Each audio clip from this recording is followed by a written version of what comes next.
Hello everyone, welcome back to Brome Bird News. Interesting things happening here in my backyard. As you know, some birds never visit bird feeders, and those that do come to bird feeders on a regular basis still rely on natural food. This is what they're genetically programmed for.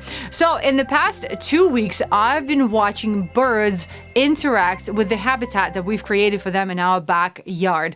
Evening grosbeaks have shown up here 3 times in the past 2 weeks. Once was actually during the great backyard bird counts. Yay, that was so much fun. So the first time we saw them on our acacia trees, because these trees produce these pods with seeds, so grosbeaks were helping themselves to that. The second time we saw them in our cedar hedges, nibbling on something there as well. And only on the third time did they actually get closer to our bird feeders, and then some of them ventured to pick up a few sunflower seeds on the ground. So hopefully the next time they will come to my bird feeders and we can take some beautiful pictures of them. Now, American tree sparrows. As I've told you before, this is the time of the year where you will see them in your backyard. Well, I have flocks of them in my backyard every single day. They love our cedar hedges because these trees shed something, so the American tree sparrows land in cedars and then land on the ground and pick up bits and pieces under our cedar hedges, as well as our white pines. And then we have a maple tree that somehow planted itself inside one of our cedar hedges. It survived, so we've actually had to trim a little bit of our cedar hedges to let it grow. Now it's nice and beautiful. And last week I caught a male northern cardinal nibbling on little buds of that maple tree. It stayed there for a good hour, and when it was done, then it went to my bird feeders.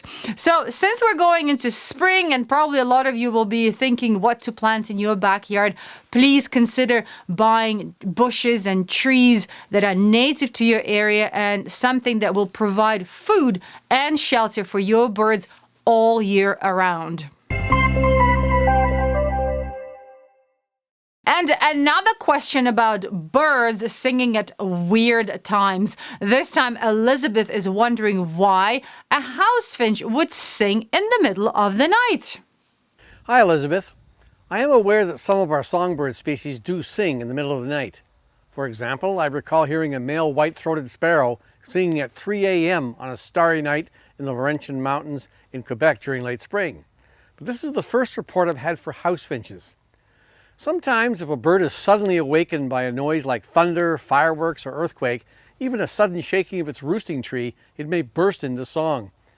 However, the usual thought for this behavior is it is a desperate single male singing to attract a female who has perhaps lost her mate to a predator through the night. Alternatively, while that might have been entirely true in that particular case some 30 years ago, there is a newer but far more insidious explanation for this behavior, which makes good sense to me. You see, most songbirds belt out their songs as part of the dawn chorus, starting almost before the sun even appears over the horizon. It's triggered by a combination of a bird's internal clock and the very first rays of light. There are many reasons postulated for that behavior. It could be that their song carries further in the crisp dawn air, that there is less competition from other sounds, and or that it's too early to feed, so why not sing instead? And some birds not only sing in the early light of morning, but also well into dusk. So they may become used to singing in dim light. Now here's the bad part. In today's world, we're faced with a growing amount of light pollution, so that the bird's internal clocks might be getting fooled by light emanating from streetlights or even a flood lamp. Another possibility is that these days, with noise pollution being so prevalent, it's entirely possible that some birds are electing to sing in the quiet of night to get their message out. And yet another suggestion is that light pollution is somehow altering the schedules of urban birds such that they're singing in the middle of the night. Or it could be some sort of a combination of all of these factors. In any case, it's not a good thing.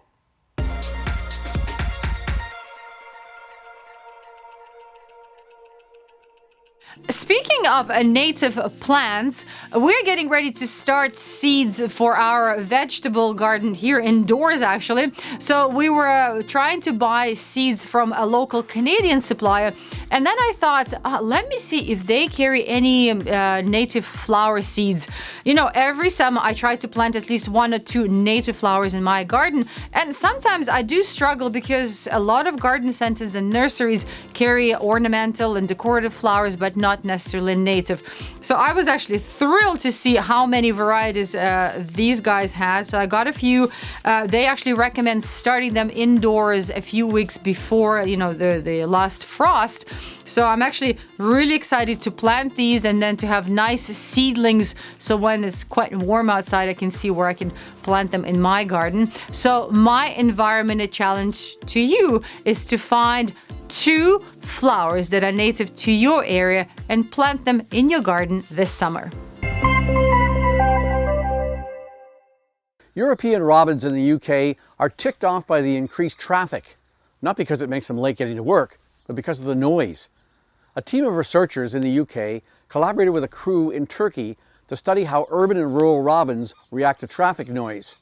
You see, like our robins here in North America, which are actually thrushes and not remotely related to the robins in Europe, these little birds are quite territorial, and they use songs and calls to ward off intruding birds. The scientists found that as traffic noise increased, the birds upped their physical aggression toward intruders.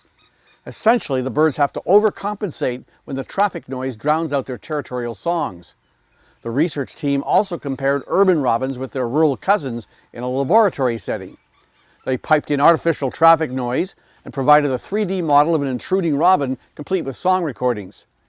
While the urban robins were found to be more aggressive than rural robins, the latter also upped their aggression levels with louder traffic noise. But when the noise became even heavier, the urban birds learned to reduce their call rate, saving energy. The rural birds, with much less experience with traffic noise, had not yet learned to do this, and instead just became more physically aggressive. None of this is good, of course. Besides just making it harder for the birds to defend their territories, increasing their physical aggression can lead to injuries from fighting and striking physical objects like windows, but also attract the attention of predators. Maybe, as the virtually silent electric cars become more popular, this problem might hopefully solve itself.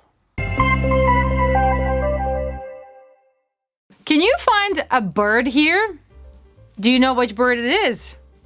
It's the American Bittern. I call them the king of camouflage. Not an easy bird to spot because of the colors of its plumage and to study, and also because of its preferred habitats, thick wetland and marsh vegetation. Right now, if you were to look for one, you'll have to go to southern states. They will start migrating to breed in Canada and mid-states sort of in March.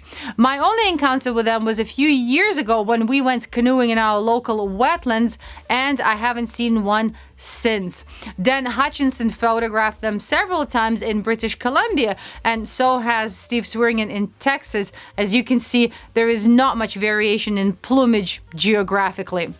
American bitterns are herons, but unlike many other herons, they barely ever perch in trees. They have a lot of patience and are able to stand in one spot for a long time, waiting for their food to show up.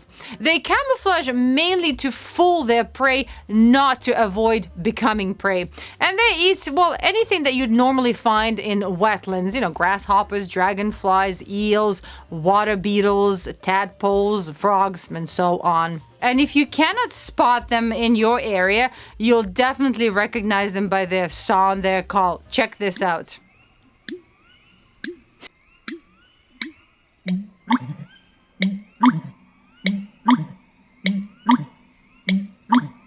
And when it comes to family matters, it's the females that do all the work, from building a nest, normally over standing water, to feeding her chicks.